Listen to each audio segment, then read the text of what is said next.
Guys मैं आज आपको कहीं लेकर के जा रही हूँ, किसी के घर लेके जा रही हूँ। हमारी जो फ्रेंड है हमारी नेबर में, वो रेंट पे रह के गई हैं। उनकी तबीयत ज़्यादा ख़राब है, अभी हमें कुछ पता नहीं है। अभी मैं अपनी भाभी के साथ उनके यहाँ जा रही हूँ और जा कर के हम देखते हैं वहाँ पे क्या कंडीशन है। अभी मैं कुछ नहीं बताऊँगी और जाने के बाद मैं वहाँ पर बताऊँगी कि हम वहाँ क्यों गए हैं और वहाँ का क्या हाल है।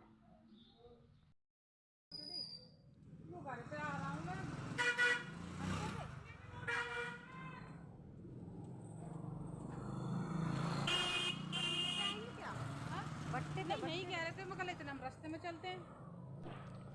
ये हमारे पड़ोस की भाभी जी हैं, जिनके साथ मैं उन्हें भाभी जी को देखने जा रही हूँ। ये इनके बेटे का पार्लर है, जहाँ वो थोड़ी देर वेट करेंगे अपने हस्बैंड का, जो हमें ले करके जाएंगे, क्योंकि हमें घर नहीं पता है, उनके हस्बैंड को पता है। तो ये अपने बेटे के पार्लर में थोड़ी देर के लिए हम वेट करने के लिए रुके हैं। भाभी जी की हमारे कॉलोनी में खबर उड़ चुकी है कि वो गुजर चुकी हैं। तो इसीलिए हमने उनके हस्बैंड को फ़ोन करके पता करा, तो पता चला वो अभी हैं और अभी थोड़ी ठीक हैं, आराम भी है।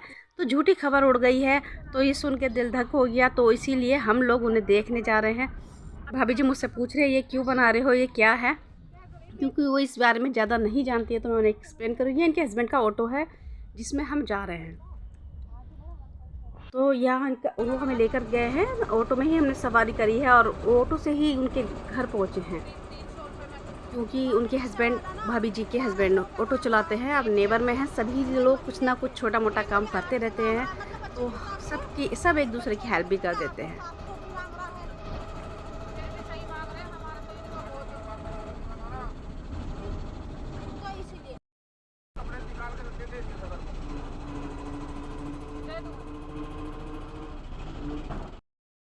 यहाँ पर ऑटो रोक दिया है कि घर आ गया है, तो अब आगे हमें थोड़ा पैदल चल करके जाना है। तो आगे भाभी जी चल रही हैं। ये है इनके जहाँ इन्होंने घर लिया, वो गांव को जो आजकल मॉडिफाई किया गया है। गांव तो ख़त्म हो गए हैं, खेत ख़त्म हो गए हैं, तो उसकी जगह घर बन गए हैं।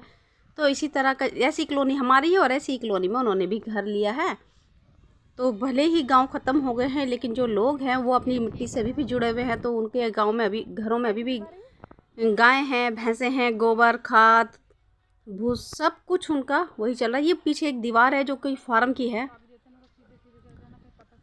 ये देखिए माहौल सिटी से थोड़ा सा अलग, जगह जगह पे गोबर गाय भैंस इनके हैं। ये उनका घर है जो उन्होंने किराए पे लिया है। ये उनकी बीच वाली बेटी है जो हमें बाहर ही मिल गई, इसी से पता चल गया कि ये घर इन्हीं का है।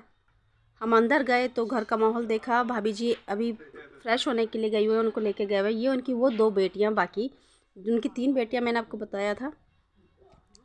तो ये उनकी सासू मम्मी हैं जो काफ़ी बुज़ुर्ग हैं, और ऐसे में इनकी एक ही बहू है, ये भाभी जी। हमें देखते ही इतनी खुश हो गई कि मुझे बहुत ही अच्छा लगा कि अच्छा हुआ कि मैं इनसे मिलने के लिए आई हूँ। जो बहुत ही हेल्दी वेल्दी थी, वो आज बिल्कुल स्लिम सी हो गई है, फेस उतर चुका है और इतने सारे बिस्तर में उनको लपेट के रखना पड़ रहा है कि ज़रा से भी हवा ना लग जाए। इन्होंने मुझसे बात भी करी, अपनी तकलीफ़ भी बताई, परेशानी बताई और रोई भी। ये देखिए इन्हें पास से, ये देखिए खुश हो गई थी, बहुत अच्छा लगा इन्हें। ये इनकी बेटी है जो थोड़ी दिमाग से एबनॉर्मल है। ये इनके बाकी दोनों छोटी बेटियाँ, तीनों बेटियाँ अपनी मम्मी के लिए रोज़ सुबह मंदिर जाके प्रेयर करती हैं, खुद आंटी जी ने बताया। तो ये बोली हमारा आए हो तो मेरा घर पूरा देख करके जाना। मैंने कहाँ लिया, यहाँ ठीक है कि नहीं है। तो मैंने उनको तसल्ली के लिए मैं उनकी छत पे भी गई, उधर का व्यू भी लिया और उन्हें बताया, क्योंकि वो ऊपर नहीं चढ़ सकती हैं, देख नहीं सकती हैं। तो मैंने ये वीडियो बनाकर उनको ये दिखाई है कि जो आपके घर के आसपास की लोकेशन है काफ़ी अच्छी है, साफ़ सुथरी है, हवा बहुत अच्छी है। आप यहाँ जल्दी ठीक हो जाओगे और ठीक हो जाओ फिर आप दोबारा हमारी ही कॉलोनी में आ जाइएगा। ये बुलडोज़र से रोड बनाई जा रही है, उन्होंने मट्टी को प्लेन करा है। किसी का ये काफ़ी बड़ा फार्म वगैरह बनना है यहाँ पे। उन्होंने बाउंड्री कर रखी है चारों तरफ से दीवारों से। भाभी जी की फैमिली से बात करने के बाद पता चला कैंसर तो है उन्हें, यूट्रस में है जो, लेकिन वो उनकी बॉडी में काफ़ी फैल गया, टाइम पे देखा नहीं गया। अभी उसका इलाज चल रहा है। शुरू में तो डॉक्टरों ने हाथ खड़े कर दिए थे। 4 दिन तक भाभी ऐसे ही पड़ी रहीं घर पर। और फैमिली काफ़ी गरीब है, पैसा नहीं लगा सकती है, बहुत मुश्किल हो गई उनको, भाभी को मैनेज करने के लिए। बच्चों का भी स्कूल छूट चुका है, भैया का भी नौकरी छूट चुकी है, और अब सब अपनी मम्मी के पास ही रह रहे हैं। क्योंकि जो आंटी जी हैं उनके हस्बैंड गवर्नमेंट जॉब पे थे, तो आंटी को जो पेंशन मिलती है उससे ही घर चल रहा है। ये उनकी बेटियां मुझे दिखाने के लिए लाई हैं। उनसे मिलने के बाद, उन्हें बाय करने के बाद हम लोग वापस अपने घर की तरफ चले तो आंटी जी हमें रास्ते में हमें छोड़ने आई हैं ताकि वो हमसे आराम से बात कर सकें, अपनी बहू की तकलीफ़ हमें बता सकें। तो वो भी यही कह रही थी कि ऐसे में उनकी मम्मी ने भी उनका साथ छोड़ दिया। वो भी 1-2 बार ही उन्हें मिलने के लिए आई हैं। ये इनके घर के आसपास के खेत हैं जिनका व्यू मुझे बहुत अच्छा लगा। मैंने इनका भी क्लिप लिया है। आंटी और भाभी अपनी बातें कर रहे थे और मैंने अपना आसपास के जो उनके घर के आसपास जो खेत हैं, अभी जो थोड़े बहुत रह गए हैं, उनका मैंने व्यू लिया। ये उनकी बेटियां भी हमें छोड़ने आई हैं। तो आंटी ने बीच में इनको बोला कि आप अपनी मम्मी के पास जाओ। तो तब ये बेटियां बहुत गुस्से में गईं क्योंकि इनका मन नहीं था हमें छोड़ के यहाँ से जाने का। मुझे भी बहुत बुरा लग रहा था। बेटियों से बहुत प्यार है मुझे। मेरे पास भी बेटियां नहीं थी, बहुत टाइम बाद मुझे मिली हैं।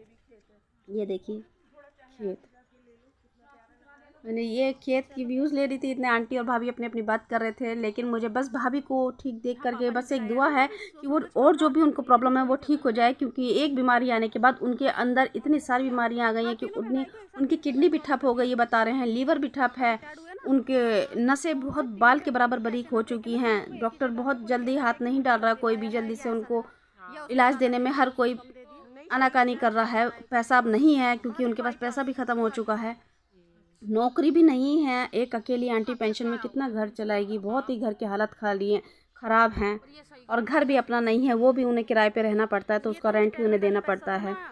तो इसीलिए घर की हालत बहुत ही ज़्यादा ख़राब है। ऐसे में उनका इतना सख्त बीमार पड़ जाना एक घर पे आफत की तरह ही है कि आफत टूट पड़ी है।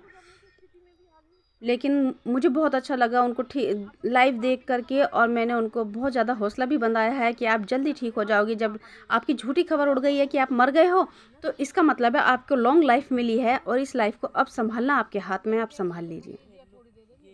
तो फ्रेंड्स, ये थी इनकी कहानी। मिलेंगे नेक्स्ट वीडियो में, तब तक के लिए बाय।